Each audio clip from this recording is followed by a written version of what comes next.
Hi, Josh here. Today I'm going to show you how to use ChatGPT. Okay? On the right, you can see ChatGPT as it looks on my phone, which is an iPhone, and this is using the app from the App Store. There's a very similar version on Android. On the left, this is the website version, and I'm running in Chrome. It'll look the same no matter what browser you're using pretty much. And they operate identically. There's some advantages to using it on the desktop in the fact that you can copy and paste into different tools and things you're using much easier. So it's a much more powerful tool in my opinion, but it's just as cool on your phone. The only thing you can do with it is you'll notice this says ChatGPT 3.5. This says ChatGPT 4. The only difference is that, ChatGPT 4 can surf the web and it can create images. So it's far more powerful. ChatGPT 3.5 is a little cheaper. Chat engines are not free. They cost like 0.00001 cent. So there's sometimes subscription fees, or you can pay by the message. There's multiple ways to pay for these chatbots. If you use the app, it's just like buying an app from the iTunes store.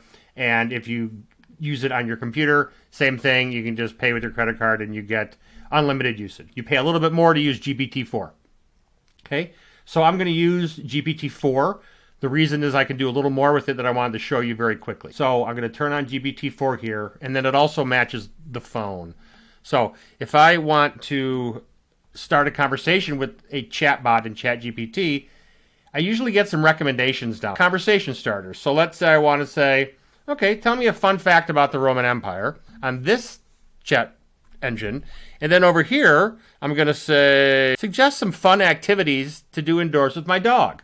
So both ChatGPT doing different things in a manner that looks like it's having a conversation with you. And I could say, on my phone, I could say, awesome. What about my cat? And of course, it will respond with appropriate activities for my cat. Over here, tell me a random fact about the Roman Empire. Spits back a fact. Let's say I have to write a article about the Roman Empire. Okay. Now, I need to write a short 500-word essay about the Roman Empire for my 6th grade extra credit report. No cheating. And ChatGPT will do its magic, and it will write a report for me of about 500 words that is correct, more than likely. And it's, your teachers will have to determine if the kid can write like this or not. But what's cool is, watch. So I'm going to stop this real quick. You could stop any query by hitting stop. And I'm going to say, okay, now do it in the style of, who's a good writer that we could use? In the style of Dr. Seuss.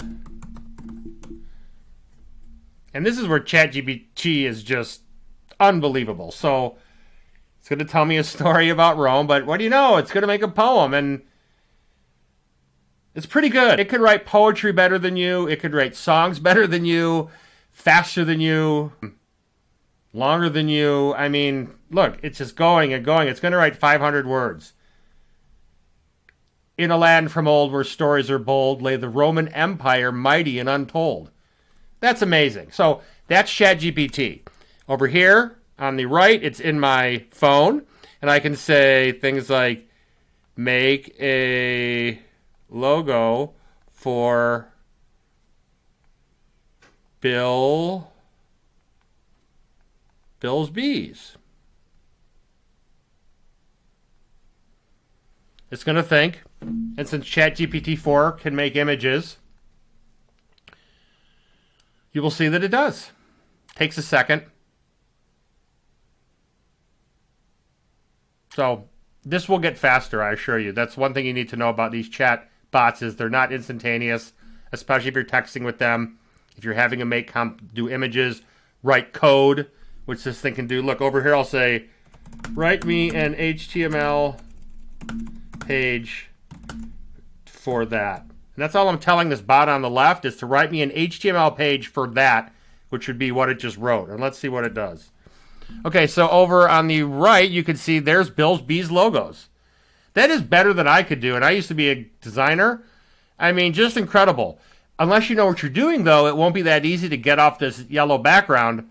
But as you can see, ChatGPT can make incredible images, and when you combine it with tools like Canva, which you'll see below, you can do incredible things without having any artistic ability whatsoever, or even being creative. It's about how you prompt the chatbot, which is what this is here, the prompt. Okay, I'm going to stop here, what it's doing. But as you can see, if you know anything about writing code, like HTML code to make a web page, it literally started writing the correct web code with styling and putting this story on a web page. If I were to put this into my code editor and load it in a browser, it would work perfectly. This would take someone that knows what they're doing 10, 15, 20 minutes to do properly. And this chatbot is just spitting it out correctly in minutes. So, it's really incredible what chatbots can do. Here's a little taste of how you can use them. As you move on, you're going to see how you can use chatbots for many practical applications. So that is my quick intro of how to use ChatGPT for phone or web. There is a link below if you'd like to get it and try for yourself. And we will move on to the next section. Thank you very much.